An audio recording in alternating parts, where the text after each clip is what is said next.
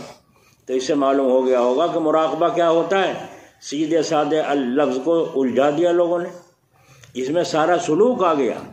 تو بات یہ تھی جیسے بعض منہی عنہا حدود میں ہوتے ہیں، ویسے ہی بعض مامور بہا بھی حدود میں ہوتے ہیں۔ جیسے ان منہی عنہا کے جو حدود میں ہوتے ہیں سزا ہے، ایسے ہی ان مامور بہا کی جو حدود میں ہوتے ہیں ان کی بھی سزا ہے۔ یہ آقا نے ایک نمازوں کے قضاء عمری کی اصطلاح کہنے پر حدود کو ثابت کیا ہے، جس سے معلوم ہو گیا کہ پہلے سے بیان چل رہا تھا 2 ہفتوں سے کہ نماز جو چھوٹی ہوئی ہے ان کو قضا ادا کرنا ضروری ہے۔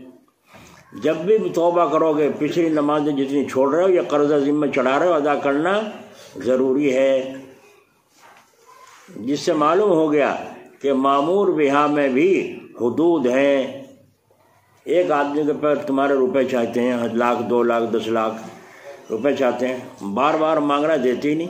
ایک دن اس نے پکڑ لیا اور پکڑ کے اس نے لگانے شروع کیے تھپڑ اور خوب کٹائی کی، اور اس کے گھر والوں کو اطلاع دی چھڑا کے لے جاؤ، اور وہ پیسوں کا انتظام کر کے آئے، چھڑا کے لے گئے۔ ایک تو یہ ہے وصولی، اور ایک یہ ہے اس نے یوں کہا کہ جی مجھے مارنا مت اور میں ابھی تمہیں منگا کے دیتا ہوں۔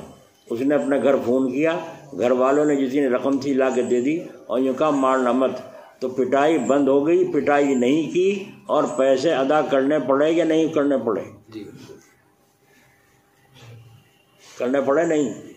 تو جس نے نمازیں چھوڑ رکھی ہیں زندگی میں وہ توبہ کر لے اللہ تعالیٰ سے، اللہ میں آئندہ نہیں چھوڑوں گا، پڑھنی شروع کر دی، ٹھیک ہے آئندہ نہیں چھوڑوں گا، تو وہ جو پچھلے ہیں وہ لاؤ، وہ تھوڑا ہی معاف ہو جائے گا۔ پٹائی تو ہم نے چھوڑ دی، لیکن وہ جو پچھلا قرض ہے وہ تو دے، ورنہ پھر پٹائی لازمی ہے۔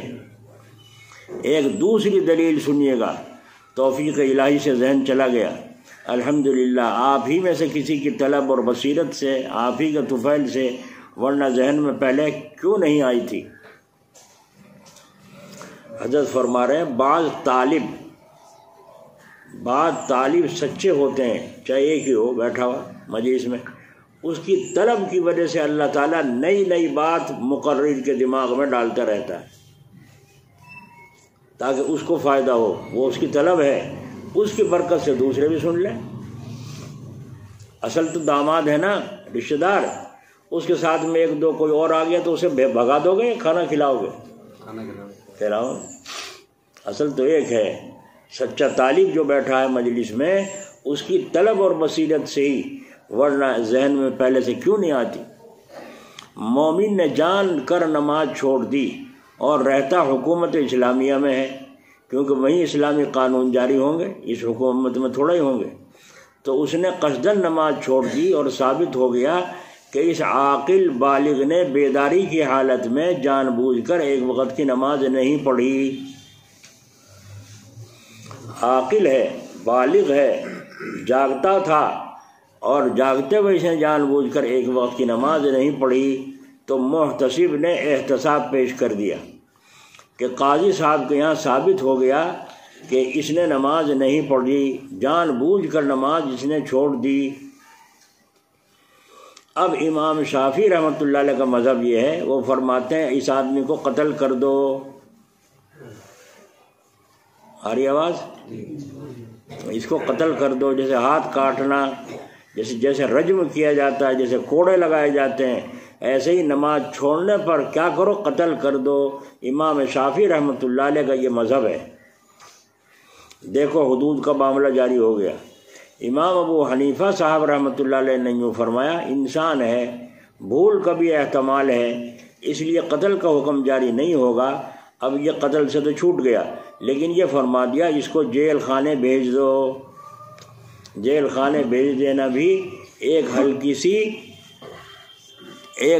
سی سزا ہے۔ گویا کہ ابتدا تو تعزیر سے ہو گئی، اب اس کو تنبیہ ہو گئی، توبہ کر لی اور اقرار اور عہد کر لیا کہ اب نہیں چھوڑوں گا، لہذا اس کو رہا کر دیا جائے۔ پھر دوبارہ ثابت ہو گیا کہ نہیں پڑھی، امام صاحب فرماتے ہیں پھر جیل خانے بھیج دو۔ پھر اس نے رو دھو کر توبہ کر لی اور معافی مانگی، آئندہ نہیں چھوڑوں گا، پھر چھوڑ دیا۔ تیسری دفعہ اس کا نماز ترک کرنا پھر ثابت ہو گیا۔ اب امام صاحب فرماتے ہیں اس مومن کو قتل کر دو۔ تین دفعہ مہلت دی گئی، چوتھی مرتبہ میں اس کو کیا کرو،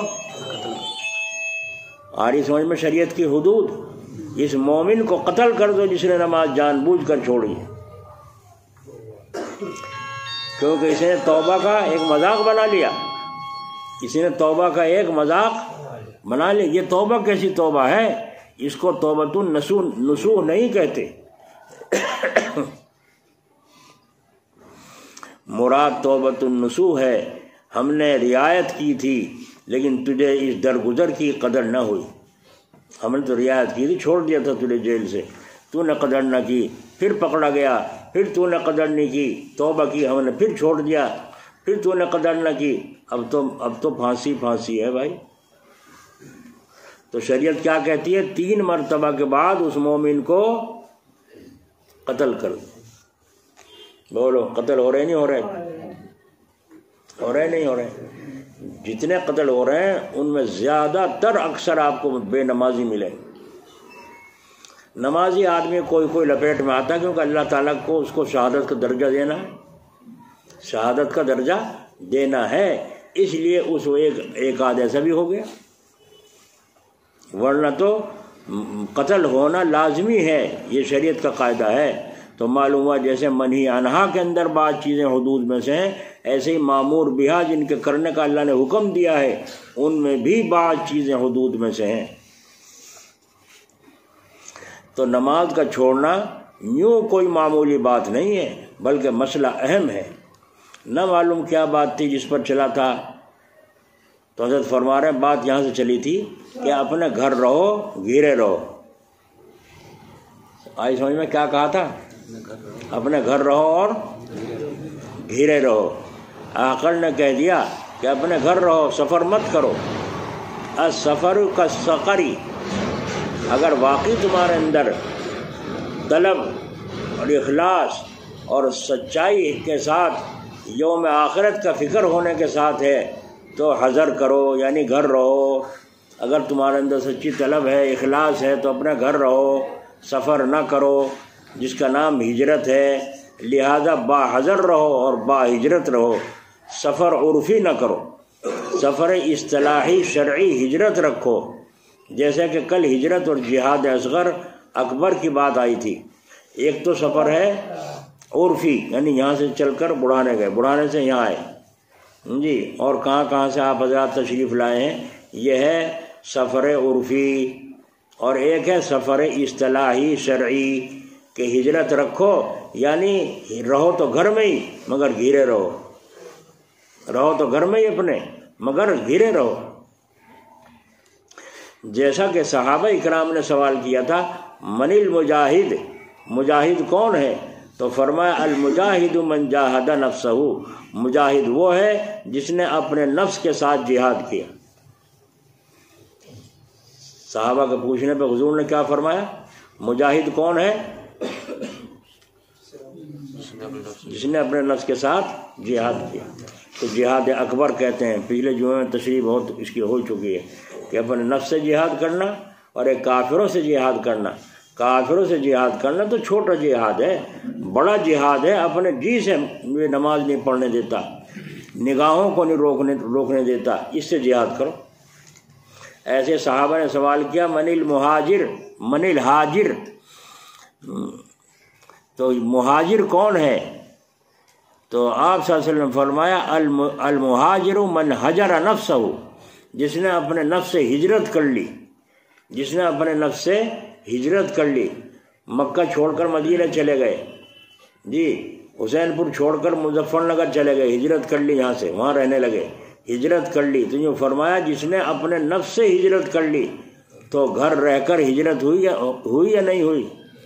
گھر بیٹھے اللہ نے جیسے 13 برس تک جہاد نفس سے کرایا تھا صحابہ سے, ایسے ہی ہجرت نفس سے کرائی تھی. تب کو کافروں کے ساتھ جہاد ظاہری کا حکم آیا تھا. کافروں سے جہاد کا حکم تو 13 سال بعد آیا تھا.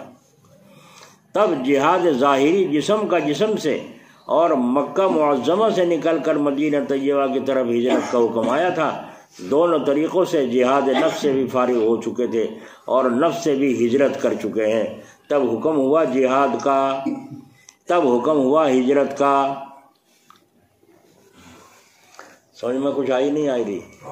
آ رہی؟ اللہ کرے سمجھ میں آ جائے. تو ہجرت بھی کرو اور مجاہد بھی بنو. ہجرت کر کے کہاں جاؤ؟ مکے مدینے نہیں, گھر میں ہی رہو. اب نظر نفس کے اوپر ہے, میرا جی کیا کہہ رہا ہے, میرا جی کیا کھانے کو کہہ رہا ہے, میرا جی کیا کرنے کو کہہ رہا ہے, میرا جی کیا. اب تو یہ ہے پھر ادھر سے منہ ہٹا لو, میرا جی نہیں, میرا رب کیا کہہ رہا ہے, میرا رب کیا کہہ رہا ہے. اب ہو گئی ہجرت. اب نفس کا سکہ چلے گا یا خدا کا سکہ چلے گا؟ ایک آدمی یہاں سے عرب چلا جائے تو وہاں کا سکہ چلے گا, ہندوستان کا سکہ چلے گا, کیونکہ ہجرت کر کے یہاں سے گیا. آگے حضرت نے فرمایا بچوں سمجھے, جو وہ لکھ دیا گیا تھا کہ گھر رہو اور گھیرے رہو, ہم نے خط میں لکھا تھا, کسی نے لکھا تھا حضرت کو کہ حضرت تم خانقاہ میں جلال آباد آنے کی اجازت دے دو, ٹھہرنے کی اجازت دے دو, 40 دن کم از کم لگانا چاہتا ہوں. تو حضرت نے جواب میں لکھا گھر رہو اور گھیرے رہو, کہنا مان کر چلو. اس کی تفصیل ہو رہی ہے کہ نفس سے ہجرت کر لو, کہ جو نفس خدا تعالیٰ کے حکم کے خلاف شہوات, لذات, خواہشات, تعلقات غیر انسانی میں لگا ہوا ہے, اس سے ہجرت کر لو. اس طرح گھر رہو گھیرے رہو, یعنی نفس سے ہجرت کرتے رہو, اس کی خواہشات پر, اس کی لذات پر, اس کی شہوات پر, اس کے تعلقات پر اور غیر کی تعلیم پر مت چلتے رہو. تو ہجرت کرتے رہو. تو یہ ہجرت نفس گھر بیٹھ کر ہو گئی یا نہیں ہوئی؟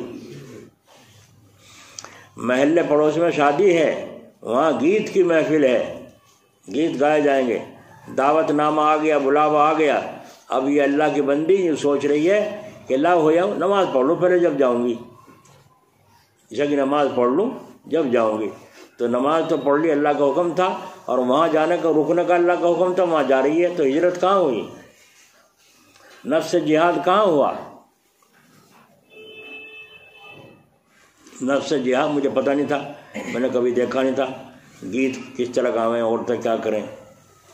ایک دفعہ میں بڑھانے آیا رشتہ داری میں, چھوٹا سا تھا, جب وہاں گئے تو وہاں ان کے یہاں شادی تھی. نماز پڑھ کے عشاء کی جب آئے تو وہاں اندر وہ گیت گائے جا رہے ہیں. تو میں جو اندر گیا تو میں نے دیکھا چاروں طرف تو عورتیں بیٹھی ہیں اور ایک بیچ میں ناچ رہی ہے اور ڈھول کی بج رہی ہے, اور وہ ناچتی بڑھیا سی تھی, اور یوں کہہ رہی ہے ہائے مچھروں نے کھا لی رے, ہائے مچھروں نے کھا لی رے. اب میں سوچوں سے مچھروں نے کھا لی, یہ سارے بیٹھے دیکھ رہے, یہ ساری عورتیں بیٹھی دیکھ رہی, اسے مچھروں نے کھا لی. تو میں نے باہر کو آ کے کہا, ارے میں نے کہا دیکھو تو اندر کیا ہو رہا ہے. تو کہنے تم آ جاؤ ادھر کو. وہ مجھ سے کہنے لگے, ہمارے پھوپھا تھے, کہنے تم یہاں کو آ, وہاں نہ جاوے. تو ہمیں سمجھے کیا ہو رہا تھا, یہ کیا قصہ تھا. تو دیکھو گیت کی محفل ہے اور عورتیں وہاں عشاء کی نماز پڑھ کر جا رہی ہیں. تو نفس سے مقابلہ نہیں ہوا, نہ اس نے اپنے نفس سے ہجرت کی۔ ایک عورت نے لکھا اپنے شیخ کو کہ حضرت میرے یہاں خاندان میں شادی ہے، اور شادی میں وہاں پر خلاف شریعت بہت سے کام ہوتے ہیں، بہت سے کام ہوتے ہیں۔ ایک تو یہ دولہا جب چلتا ہے نا، باہر جاتا ہے، بارات جا رہی ہے، اب دولہا نکلا گھر سے کپڑے وپڑے بدل کر صاف ستھرا ہو کر چمک سلام کر کے جب نکلا تو عورتیں کچھ پیسے اس کے سر پہ کو چھواتی ہیں اور یہ اتار کر انہیں اکٹھے کرتی ہیں، کوئی عورتیں، اور وہ کسے دیتے ہیں؟ بنگن کو، کہ اس کی ساری الا بلا دولہا کی یہاں ان پیسوں میں آ گئی اور یہ بلا دے دو بنگن کو۔ بنگن کے تو کہیں بھی بلا نہیں چپڑتی، تمہارا جیب تو خالی ہو رہی ہے۔ دیکھا آپ نے فیشن؟ تو اس عورت نے کہا شادی میں بہت خرافات ہوتی ہیں جن کو حضرت تھانوی رحمۃ اللہ علیہ نے بہشت زیور کے اندر لکھا ہے۔ بیاہ کی رسموں کا بیان، عورتیں پڑھتی نہیں نہ مرد پڑھتے، بہشت زیور کو تو بالکل چھوڑ دیا۔ کہنے وہ کہتے ہیں تمہاری بچی پڑھے گی، ہاں قرآن پڑھے گی، بہشت زیور بھی پڑھے گی، بس۔ تو اس کے اندر دیکھو بیاہ کی رسموں کا بیان، شادی کرنے سے پہلے دیکھو، اور ویسے بھی دیکھو بیاہ میں کتنی رسمیں ہیں۔ 300 سے اوپر رسمیں لکھی ہیں حضرت تھانوی نے اس زمانے میں، 300 سے اوپر رسمیں گناہ۔ تو جس شادی میں 300 سے زیادہ گناہ ہو، بتاؤ اس شادی میں خیر ہوگی یا نقصان ہوگا، شر۔ ایک اور حدیث شریف یاد آ گئی، حضور اکرم صلی اللہ علیہ وسلم نے فرمایا دونوں میاں بیوی رات میں ملے اور اس رات سے حمل رہ گیا، صبح کو فجر کی نماز میں پڑھے سو گئے دونوں، اٹھے نہیں، سورج نکل گیا۔ تو حضور اکرم صلی اللہ علیہ وسلم فرماتے ہیں اس رات سے جو اولاد پیدا ہوگی وہ ماں باپ کی نافرمان پیدا ہوگی۔ بولو بھائی، اگر یہ اپنے نفس سے جہاد کرتا یا کرتی تو ایسی نوبت، اب پھر جاؤ ساری عمر روتے میرا بچہ یوں کر رہا ہے، میرا بچہ تو ایسا تھا نہیں، اب نہیں تھا تو اب ہو گیا، جب نہیں تھا اب ہو گیا، شادی ہونے کے بعد ہو گیا۔ اس کو فرما رہے ہیں حضرت بچوں سمجھے کہ اس کی تعلیم پر عمل مت کرو۔ ہجرت سوری وطن سے بے وطن ہونا، یہ ہجرت سوری ہے، یعنی صورت میں مشقتوں کو لیے ہوئے ہے، گھر بار یہاں چھوڑ کے جانا، بیچنا، دوسری جگہ بنانا، سامان لاد کے لے جانا۔ ہجرت سوری میں وطن سے بے وطن ہونا مشقتوں کو لیے ہوئے ہے، مگر جس طالب کے ذہن میں بخوف آخرت بلحاظ آخرت کوئی چیز آئی ہے جس کی وجہ سے اس خیال ہجرت کے اندر قوت آ گئی اور وہ سمجھ رہا ہے کہ مرنے سے پہلے مرنا سیکھ لوں، مرنے سے پہلے مرنا سیکھ لوں۔ اب تو جینا سیکھ رہے ہیں، مرنا کون سیکھ رہا ہے؟ ہائے ہائے، بزرگوں کے یہاں تو بڑی بڑی محنتیں ہوئیں، یوں لیٹ گئے سیدھے، ہاتھ پیر سیدھے کر کے لیٹ گئے اور تصور باندھ لیا میرا وقت آ گیا ہے، مجھے لینے ملک الموت آ گئے ہیں۔ اب میری روح پیروں کی طرف سے کھینچنی شروع کی، سمیٹنی شروع کی، اور روح پر میری قبضہ ہو چکا، میں اٹھ کے بھاگ نہیں سکتا، میں اٹھ کے چیخ نہیں سکتا، کسی کو آواز نہیں دے سکتا، اور روح سمیٹتے سمیٹتے لا رہے ہیں۔ میرے پیر غلط جگہ چلتے تھے، نامحرموں کی طرف جاتا تھا، بدکاریوں کی طرف میں راتوں کو چلتا تھا، چلتی تھی۔ آج یہ دیکھو روح کو کھینچ کر فرشتہ لا کر یہاں پنڈلی میں، اور اس کو کوڑے مار رہا ہے، کوڑے بجا رہا ہے، پھر وہاں سے کھینچی، پھر ران میں لا کر اس کی روح کی پٹائی ہو رہی ہے، اور یہ بول نہیں سکتی، یہ بول نہیں سکتا، کیونکہ روح پر قبضہ ہو چکا۔ چیخے کون؟ جب تک روح سلامت ہے تو آپ بول سکتے ہیں، جب روح پر قبضہ ہو جائے گا پھر کون بولے گا؟ پھر تو جو بیت رہی ہے اسی پر عذاب ہو رہا ہے۔ تو یہ اللہ تعالیٰ حفاظت فرمائے۔ اس طریقے سے روح کھینچ کر لا رہے ہیں، پھر لا کر یہاں سینے میں رکھ، پیٹ میں لا کر اس کے گھونسے مارتے ہیں، پھر لے جا کر حلق میں روک دیتے ہیں، جس سے غرغرے کی کیفیت ہوتی ہے، اسے نزا کی کیفیت کہتے ہیں۔ یوں فرمایا بزرگوں نے کہ موت مرنے والے کے ماتھے پر اگر پسینہ آ رہا ہے تو سمجھو کہ اس کا ایمان پر خاتمہ ہوا، ایمان پر اس کا خاتمہ ہوا ہے۔ تو اس کو فرماتے ہیں ہجرت ہم کرنا ہی نہیں چاہتے، تو گھر رہ کے بھی ہو سکتی ہے نہیں ہجرت ہو سکتی؟ اب موقع لگا مجلس میں آ گئے، نہیں موقع لگا نہیں ہو تو اپنے گھر رہو، لیکن کہنا مان کر رہو، اس کے خلاف نہ چلنے پاوے۔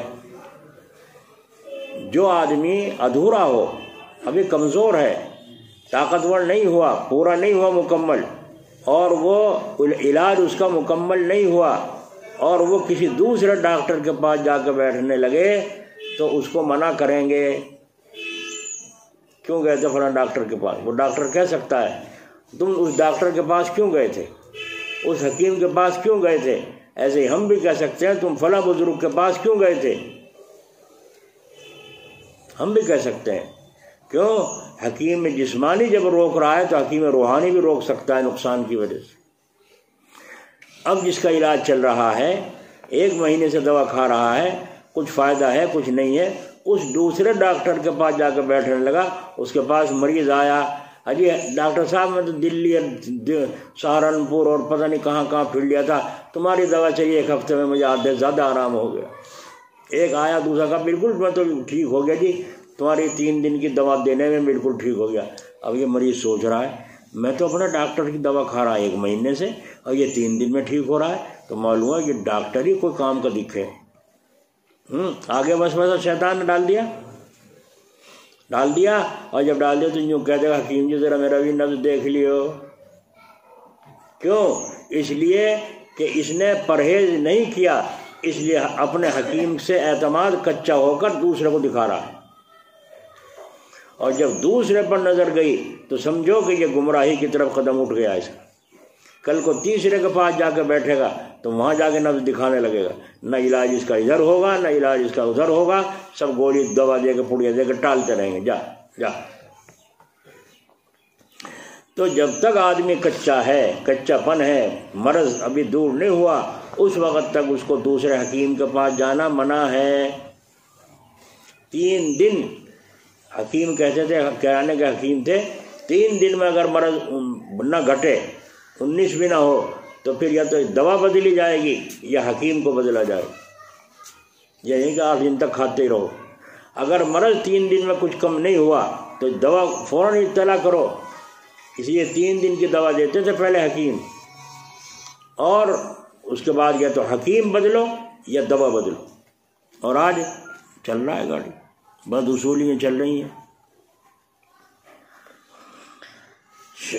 شوہر نے اپنے دوست کی بیوی کو جھانک تانک کے دیکھ لیا، اور جب جھانک تانک کے دیکھ لیا اسے نگاہ میں شیطان نے اچھی دکھائی، اب اس نے اس کے گھر آنا جانا وقت بے وقت شروع کر دیا۔ جب شروع کر دیا تو بولو گمراہی کی طرف قدم چلا کہ نہیں چلا؟ بیوی نے، کسی کی بیوی نے یا کسی لڑکی نے کسی نامحرم آدمی کو لڑکے کو طرف دیکھا، اور دیکھا، 1 دفعہ دیکھا، 2 دفعہ دیکھا، پھر 30 مرتبہ دیکھا، پھر فوٹو منگا لیا، اب فوٹو دیکھ کر شادیاں ہو رہی ہیں۔ کتنے قصے ہمارے پاس آ چکے ہیں، فوٹو دیکھ کر شادی کر لی، جب رات کو جا کے دیکھا تو کالی کلوٹی، اب برا حال ہو گیا، اب پٹاخ پڑ رہے ہیں شادی میں، کتنے لاکھوں روپیہ ان کا خرچ ہوا اور لاکھوں روپیہ ان کا خرچ ہوا، یہ فوٹو دیکھ کر ہو رہے ہیں۔ شریعت کا مسئلہ ہے، جس کو نکاح کرنا ہو کسی سے، جس کو نکاح کرنا ہو کسی عورت سے، ایک صحابی نے کہا جی فلاں جگہ میں نے رشتہ کر دیا ہے، شادی کرنا چاہتا ہوں، تو آپ نے فرمایا دیکھ بھی لیا اس کو؟ دیکھ بھی لیا نہیں اس کو؟ نہیں میں دیکھی تو ہے نہیں، فرمایا تو پہلے دیکھ لیتے۔ تو یہ مطلب نہیں کہ جا کے گھر والوں کو اپنی لڑکی کو دکھاؤ پہلے مجھے، یہ نہیں، بلکہ یہ کسی بھی ہیلے بہانے سے اس کو دیکھ لو، کیونکہ پہلے دیکھنے کے بعد جو دل میں تصویر آ جائے گی وہ ساری عمر رہے گی۔ اب سوچ تو کچھ بھائی کو دیکھا اس کے بڑا خوبصورت، سوچا بہن بھی اس سے زیادہ خوبصورت ہوگی، رات کو جب دیکھا تو وہاں جو ہے الٹا توا ہے نا، ساری بجلی بھاگ گئی، میں تو یوں دھوکہ کھا گیا بھائی۔ اس لیے فرمایا دیکھ لینا اس لیے ہے تاکہ نباہ اچھا ہو، یہ مطلب ہے، اور نباہ اگر اچھا نہ ہو تو پھر کیا فائدہ ہوگا؟ وہ صحابی بیچارے ایسے سیدھے نکلے، انہوں نے جا کے ان کے گھر ہی کہہ دیا سیدھا اپنی لڑکی کو دکھاؤ مجھے، یہ کیا طریقہ؟ حضور نے فرمایا مجھے، حضور نے کہا یہ تھوڑے کہا تھا تمہیں جا کے درخواست دے دی ان کے گھر میں لڑکی دکھاؤ، اگر یوں دیکھ دیکھ کے کرنے لگے تو یہ کالی بیچاری اور لنگڑی للی تو سب رہ جائیں گی. تو دیکھ لینا چاہیے من پسند ہو، تو من پسند ہوگی تو جی خوش ہوگا. ایک بات. دوسری بات یہ ہے جب ہمارے نکاح میں وہ آ گئی تو یہ طے اللہ نے کیا ہے، جوڑا یہ طے اللہ نے کیا ہے. وہ رب ہے نا ہمارا، تو وہ ہمارا رب ہے، اس نے ہماری جوڑی وہاں لگائی ہے. بولا کہاں کلکتہ اور کہاں بڑھانا، کہاں مظفر نگر، کہاں جا کے کہاں کی کہاں شادی ہو رہی ہے. یہ جوڑی اللہ نے ملائی ہے، اور جب اللہ نے ملائی ہے تب اسے نبھاؤ. جی چاہے نہ چاہے نبھاؤ. نکاح آسان ہے، نبھانا ساری عمر کا ہے. اب اسے نبھاؤ. یہ سوچو کہ میرے حق میں اس عورت سے اچھی نہیں ہو سکتی تھی، اگر ہوتی تو اللہ مجھے اور اس سے اچھی دیتا. میرے لیے یہی بہتر ہے، جبھی تو اللہ نے اس کا جوڑا میرے سے لگایا. ورنہ نکاح کیوں ہوتا میرے سے؟ وہاں ہوتا جہاں ہونا تھا. اللہ والے بھی عجیب ہی ہوں، سیدھے سادھے سے. ایک عورت سے پیغام دیا، کوشش کی شادی کی، کوشش کرتے رہ کر انہوں نے انکار کر دیا، دوسری جگہ شادی کر دی. جب دوسری جگہ شادی ہو گئی ان کے گھر پہنچ گئے اور جا کے اس لڑکی کے دولہا سے کہنے لگے بھائی میں معافی مانگنے آیا ہوں، میری غلطی معاف کر دی. کہیں کیسی غلطی؟ کہا جو تمہارے نکاح میں آئی ہے مجھے خبر نہیں تھی کہ یہ تمہارے مقدر کی ہے، میں اس میں لالچ کر رہا تھا اور اس کو اپنے نکاح میں لانا چاہ رہا تھا، اس لیے مجھ سے غلطی ہوئی، مجھے پتہ نہیں تھا. تو آپ نے فرمایا یہ بھی کوئی بات ہو؟ تو بیری میں ڈھیلے سب مارے نہیں مارتے پھینک پھینک کے پتھر، جس کے مقدر کا ہوگا بیر گرے گا. تو یہ بھی کوئی، لیکن ان کا بھولاپن دیکھو، ان کا بھولاپن دیکھو کہ ایسا نہ ہو آخرت میں اللہ مجھ سے پوچھ بیٹھے. یہ خوف آخرت ہے، تو اللہ کا ڈر ہے. تو اس طریقے سے جب عورت نے کسی کو نامحرم کو دیکھا، ایک دفعہ دیکھا، دو دفعہ بات کی، اس لیے عورتوں کو حکم قرآن کریم میں ہے کہ اگر نامحرم سے بات کرنی پڑے تو بات نرمی سے نہ کریں، سختی سے بھی نہ کریں، بیچ کی بات درمیانی آواز میں. اجی فلاں ہے کیا یہاں؟ تو آپ کہہ دو تم کون ہو؟ میں فلاں ہوں. یہاں نہیں ہے وہ، یہاں اس وقت نہیں ہے وہ. بات نہیں کہہ. اب اجی کہاں سے تشریف لائے ہو؟ کہنا بڑی میٹھی سی بول رہی بھائی، کہاں سے تشریف لائے ہو؟ اجی میں تو بہت دور سے آیا ہوں ان سے ملنے کے لیے. اچھا چلو وہ آ جائیں گے تھوڑی بہت دیر میں، آپ تھکن اتاریں، بیٹھک کھولتی ہوں یہاں بیٹھ جاؤ آرام کرو. بیٹھک کھول دی، اندر بیٹھ گیا. اب اس سے پوچھ رہی ہے ٹھنڈا لوگ ہے میٹ وہ گرم لوگ ہے، ٹھنڈا لوگ ہے یا گرم لوگ ہے؟ ہونے لگی بات چیت شروع. تو یہ اس کی اجازت عورتوں کو نہیں ہے، کیونکہ اس کے نفس شرارت کرے گا، اور شرارت میں رات دن آپ حضرات مجھ سے زیادہ جانتے ہیں کیا کیا حالات ہو رہے ہیں.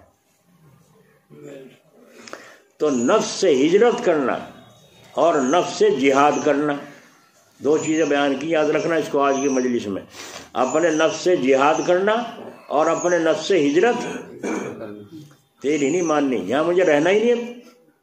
ہجرت کر لی، یہاں سے چھوڑ دیا حسین پور کو، اب تو میں جا کر مظفر نگر میرٹھ مکان لے لیا، وہاں رہوں گا. یعنی ہجرت کر لی یہاں سے. تو ہجرت کا مطلب یہ ہوا کہ میں نے جو میری خواہش تھی، جو پہلے میرا مسکن اور میرا مزاج تھا، میں نے اسے چھوڑ دی. ایک بزرگ کے پاس ایک مرید گیا، مرید ہو گیا، توبہ کر لی، خانقاہ میں رہنے لگا، اللہ اللہ سے کرنے لگا. لیکن عجیب مصیبت یہ ہوئی، صبح کو جب اٹھیں لوگ تو جوتا رکھیں تو وہاں پاوے، وہاں جو وہاں رکھے اس کو وہاں پاوے. اب پریشان لوگ کہ کیا مصیبت آ گئی بھائی، یہ روز کے جوتے رکھیں کہیں پاوے کہیں. بس چھپ کے دیکھو، بس چھپ گیا کوئی پہرے دار بن کے. اب وہ اٹھا رات کو، اٹھا وہ مرید اٹھا اور اٹھ کے اس نے ادھر سے جوتے اٹھا کے ادھر رکھا، ادھر سے جوتے اٹھا کے ادھر رکھا.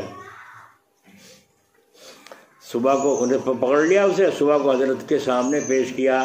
یہ جو روزانہ ہم سب پریشان ہو رہے ہیں یہ اس کی حرکت ہے. وہ جوتے چرا کے لے جاتا نہیں تھا، وہ وہاں سے اٹھایا وہاں رکھ دیا اور وہاں سے اٹھایا میں. حضرت نے فرمایا یہ کیا حرکت ہے؟ انہوں نے کہا حضرت حرکت یہ ہے، آگے کو بیٹھو ذرا دیوار سے تار ہل رہا. یہ کیا حرکت ہے؟ انہوں نے کہا حضرت میں چور تھا، رات کو میری آنکھ کھلتی ہے اور بے چین ہوتا ہوں اور میرا دل چاہتا ہے چوری کرنے جانے کے لیے، چوری سے کر لی میں نے توبہ، ہے نا، تو میں بے چینی اس قدر ہوتی ہے کہ میں لیٹ نہیں سکتا چارپائی پر، اس لیے میں اپنا علاج کرتا ہوں۔ کیا علاج کرتا ہوں؟ ادھر کے جوتے اٹھا کے ادھر رکھ دیے، ادھر کے اٹھا کے ادھر رکھ دیے، تاکہ میرا نفس کچھ ٹھنڈا سا ہو جائے اور پھر میری عادت یہ چھوٹ جائے۔ میں چوری تو کرنے کا نہیں عہد کر چکا ہوں۔ بولو ہجرت کی نہیں کی؟ اور نفس سے جہاد کر رہا کہ نہیں کر رہا ہے؟ کر تو رہا ہے، بیچارہ کچا ہے، اس لیے ان بزرگوں نے فرمایا اس کو اس کے حال پر رہنے دو۔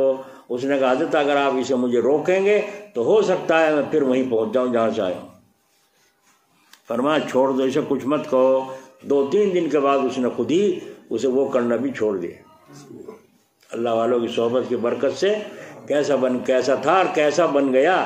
تو اس لیے اسے کہتے ہیں ہجرت کرنا اپنے نفس سے اور جہاد کرنا اپنے نفس کے ساتھ، مقابلہ کریں۔ سمجھ میں آ رہی ہے؟ ہجرت کریں گے، جب ہجرت کریں گے تو پہلے تو ادھر ادھر تاکا کرتے تھے، تاکا کرتی تھی کھڑی ہو کر کے عورتیں ریخوں میں کو، مردوں کو عجیب معاملہ ہے۔ مردوں کو تو اتنی پابندی کہ عورتوں کو دیکھنا منع، نظریں نیچی رکھو۔ قرآن میں عورتوں کو بھی تو یہ کہا ہے نظریں نیچی رکھو۔ انہیں کب کہہ دیا کہ برقع میں منہ چھپا کر ہم مردوں کو تکتی رہو؟ جیسے دکھانا منع ہے ایسے دیکھنا بھی منع ہے۔ اگر تم ادھر کو دیکھ رہی ہو تو خدا تمہاری طرف دیکھ رہا ہے، اور خدا کون ہے؟ وہ رب ہے، وہ پالنے والا ہے۔ زنا کا گناہ لکھا جائے گا اگر شہوت کے ساتھ دیکھا ہو۔ اس کی آنکھیں کیسی ہیں، اس کے گال کیسے ہیں، اس کی ناک کیسی ہے، شہوت کی نظر سے دیکھا تو زنا کا گناہ، آنکھوں کی گناہ، زنا کا گناہ لکھا جائے گا، یعنی آنکھ زنا کر رہی ہے۔ تو توبہ کر کے ہجرت کرو، جو پہلے کر رہے تھے اسے چھوڑ دو، جہاں پہلے رہتے تھے اسے وطن کو چھوڑ دو۔ وطن پہلے کیا تھا؟ ہماری نفس کی خواہشیں، یہ ہمارا مذہب تھا، یہ ہمارا مسکن تھا۔ جب سے ہم نے ہجرت کی سب چھوڑ دیا، اب ہمیں رہنا ہی نہیں۔ اور مسئلہ بھی بدل گیا، مسئلہ بھی بدل گیا۔ پہلے آپ حسین پور میں رہتے تھے، اب یہاں سے مکان بیچ کر سہارنپور رہنے لگے اور وہیں مکان بنا لیا، وہیں رہنا سہنا شروع کر دیا۔ یہاں زمین مکان کچھ نہیں رہا تو یہاں سے تم ہجرت کر گئے، اور جب تم وہاں ہجرت کر گئے، اب جب تم سفر میں سے کہیں کو حسین پور میں آؤ گے قصر ہی پڑھنی پڑے گی، پوری نہیں پڑھو گے، کیونکہ ہجرت کر چکے ہو، مکمل ہجرت ہو چکی ہے۔ اور اگر یہاں مکان زمین ہے اور وہاں بھی ہے تو کبھی یہاں آ جاتے ہو کبھی وہاں، تو سفر میں کہیں سے بھی آؤ، جب اس میں آئیں گے وطن اصلی میں تو یہاں پھر پوری پڑھنی پڑے گی۔ ایک وطن اصلی ہے، ایک وطن اقامت ہے، وہ ٹھہرنے کی جگہ تم جا کے وہاں ٹھہرے ہو، وطن اصلی تو تمہارا دوسری جگہ تھا۔ سمجھ میں آ گئی؟ قصر ہو گئی۔ تو جب تم نے ہجرت کر لی اپنے نفس سے اور مکمل ہجرت کر لی، ادھوری نہیں، مکمل ہجرت کر، ہمارا کیا تعلق نفس سے؟ یہ تو دشمن ہے۔ وما ابرئ نفسی ان النفس لامارۃ بالسوء الا ما رحم ربی۔ اللہ تعالیٰ فرما رہے ہیں، میں حضرت یوسف علیہ السلام کہہ رہے ہیں میں اپنے نفس کو بری نہیں کہہ رہا ہوں کہ میرا نفس بری ہے، گناہ کا جذبہ میرے اندر بھی ہے، لیکن جسے اللہ رحم کرے جس پر وہ گناہ سے بچ سکتا ہے۔ اللہ نے مجھے گناہ سے بچایا ہے۔ نفس کا کام تو شرارت ہی کرنا ہے، تو میں نے ہجرت کر لی اور مکمل ہجرت کر لی، منہ پھیر لیا۔ بولو اگر کبھی نفس کی خاطر سے کوئی کام کرنا پڑ گیا تو کیا کریں گے؟ کیا کریں گے؟ وطن اصلی، وطن اقامت، وطن اصلی میں قصر ہی رہے گی۔ وطن اصلی تھا لیکن ہجرت مکمل کر لی، اب یہاں وطن اصلی میں قصر ہی رہے گی۔ اب تمہیں یہاں کیا کرنا ہے؟ اگر کسی دن کھانے کو جی چاہنے لگا، کھانے کو کسی چیز کو جی چاہنے لگا تو حرام تو کھانا ہی نہیں ہے، تو جہاد ہے ہمارا، اس سے صلح ہے ہی نہیں، کافروں سے دشمن سے صلح ہی نہیں، تو اب کیا کریں گے؟ حلال کھائیں گے، مگر حلال بھی اتنا کھائیں گے جس سے نفس بگڑے نہیں، جس سے نفس بگڑے نہیں. حلال کھانے کی عادت اتنی ڈال لی کہ اس دن حلال نہ ملا تو حرام ہی صحیح، اتنی عادت ڈال. اسی لیے کبھی کبھی روزے رکھتے رہنا چاہیے. پیر جمعرات کا روزہ رکھ لو، ہر مہینے کے 3 دن کے روزے رکھ لو، 3 روزے رکھ لو، 13، 14 جی 13، 14، 15 یہ ہے نا، 13، 14، 15 تاریخ کا روزہ ہر مہینے کا رکھ لو. یہ آدم علیہ السلام کی سنت ہے. اس سے گرد و غبار دھلتا رہے گا اور ایک روزے پر 10 کا ثواب ملے گا. تو 3 روزوں پر 30 کا ثواب ملا. تو گویا کہ جو ہر مہینے 3 روزے یہ رکھے گا سارے سال روزے داروں میں شمار ہو. کتنا آسان نسخہ ہے. اور نفس کو بھی عادت رہے گی قابو رہنے کی، ٹوٹ کے نہیں پڑے گا گھاس پر. یہ میں یہاں باہر ادھر سے آ رہا ہوں، ادھر سے بیل بھینس جھوٹا بھاگے جا رہے ہیں. میں نے کہا انہیں کیا ہو رہا ہے، کوئی پیچھے لاٹھی نہیں لے رہا ہے، ان کے بھاگے کیوں جا رہے ہیں؟ تو اس کے پیچھے ان کا مالک آ رہا تھا. میں نے اس سے پوچھا بھائی کیا ہو رہا ہے، انہیں کیوں بھاگے جا رہے ہیں یہ ریکھتے میں، کیا قصہ ہوا؟ کہنے لگا گھاس نہیں ڈالا انہیں، بھوک لگ رہی نہیں جا رہے گھر کی طرف بھاگے، ہے نا. تو بھاگے جا رہے ہیں. اس لیے وہاں حکیم جی تھے کہرانے، میرا علاج چل رہا تھا، ایک جگہ دعوت تھی تو وہاں وہ تحری آئی اور گوشت روٹی بھی تھی. تو وہ تحری جب آئی تو کہنے لو حضرت کو بھی کھلاؤ. میں نے کہا حکیم جی بیٹھے پاس، حکیم جی بیٹھے یہاں. جیسے عورتیں کہتے ہیں نا مراد یہاں کون حکیم سے ڈاکٹر دیکھ رہا، بیٹا کھا لو. تو میں نے کہا حکیم جی بیٹھے بھائی یہیں. تو ان حکیم جی سے پوچھا حکیم جی ان کو مولانا کو وہ کھلا دیں تحری، کھا لے یہ. تو حکیم جی نے میری طرف کو بھی دیکھا، ان کی طرف کو، دونوں کی طرف دیکھ کر مزاج سمجھے اور سمجھ کے فرمایا بیچ میں کھا لینا، تھوڑی سی بیچ میں تھوڑی سی کھا لینا، کیونکہ حرام تو نہیں ہے، وہ بیماری کی وجہ سے پرہیز ہے. اور جی رہا چاہ تو 2 لقمے بیچ میں کھا لو، جی بھی خوش ہو جائے گا اور زیادہ بد پرہیزی بھی نہیں ہوگی. اوپر نیچے روٹی، بیچ میں وہ کیا کریں گے 2 لقمے لپٹ کے. سمجھ میں آ رہی ہے؟ ہجرت. اس لیے شیخ کے پاس جانا بھی ہجرت ہے، مرید کا پیر کے پاس جانا بھی کیا ہے؟ ہجرت. اس لیے بے چین ہو رہا ہے کہ اللہ تعالیٰ مجھے ہجرت کے سامان دے دیتے تو میں اپنے شیخ کے پاس چلا جاتا. بہت سے لوگ ایسے بھی ہیں جن کے آگے کہتے ہیں کاپی لاتے ہیں نا اپنی اصلاح کی کاپی، بعض اس میں لکھتے ہیں یوں جی چاہتا ہے میں آپ کے پاس ہی رہوں، یہ جی چاہتا ہے آپ کے پاس ہی رہوں، مجھے یہاں رہنے کی کم از کم 40 دن کی اجازت دے دیجئے. بعض یہ لکھتے ہیں کاپی میں، اپنے شیخ کو لکھتے ہیں. تو شیخ سے محبت اور اپنی آخرت کو سنبھالنے کی فکر، تو وہ یوں کہہ رہا ہے مجھے ہجرت کے سامان دے دیتے اللہ میاں تو میں اپنے شیخ کے پاس چلا جاتا. بہت سے لوگ رمضان شریف میں ہم نے دیکھا جلال آباد حضرت جی کے یہاں مدرسے کی چھٹی ہو جاتی تھی، اتنے مہمان آتے تھے پاکستان سے، کشمیر سے، افریقہ سے، امریکہ سے، لندن سے، فرانس سے، ہندوستان سے، پتہ نہیں کہاں کہاں سے. خانقاہ کے سارے کمرے بھر جاتے تھے اور مدرسے کے کمرے بھی بھرے ہوئے ہوتے، اتنے پبلک ہوتی تھی. کیوں؟ آپ نے دیکھا ہوگا رمضان شریف میں جماعت میں لوگ کثرت سے جاتے ہیں. کیوں؟ ارے 11 مہینے تو مصیبت بھریلی، لاؤ ایک چلہ اللہ کے راستے میں لگا کے کچھ دل کی دماغ کی صفائی ہو جائے گی، ہے نا. جاتے ہیں نہیں جاتے. تو اس کو فرما رہے ہیں وہاں جا کر ذرا ان باتوں کو بھی لے لیتا، حاصل کر لیتا، اس کے اندر تکمیلیت اور تمکینیت ہو جاتی. اب اللہ تعالیٰ نے سامان دے دیا ہے، اب وہ ہجرت کر رہا ہے، 1 مہینہ شیخ کے پاس گزار رہا ہے اور شیخ کے اوپر بوجھ نہیں بن رہا ہے کہ کھانا بھی حضرت جی کھلائیں گے، ناشتہ بھی حضرت جی کھلائیں گے. حضرت جی کے ذمہ کچھ نہیں ہے. جماعت میں جاتے ہیں اپنا خرچ لے کے جاتے ہیں، نہیں جاتے سب. بعض ایسے بھی ہوں ارے تھوڑے سے وہاں دعوتیں بہت ہوں گی، اللہ ہوئی دعوت تو دعوت کھانے جا رہا ہے. ایک میوات کا وہاں مرکز میں آیا، انہوں نے کہا کتنا خرچہ لکھوں چلے کا؟ انہوں نے کہا 300 روپے لکھ لو. وہاں 300 روپے؟ انہوں نے کہا کہ ہاں. تو وہ میاں جی صاحب جو تھے عبدالرحمٰن صاحب، اللہ تعالیٰ درجے بلند فرمائے ان کے، انہوں نے کہا گھاس کھاوے گا وہاں سے 300 روپے چلے میں لکھوا رہا ہے، گھاس کھایا کرے گا کیا؟ اور بڑا 800 کر. جی نہیں.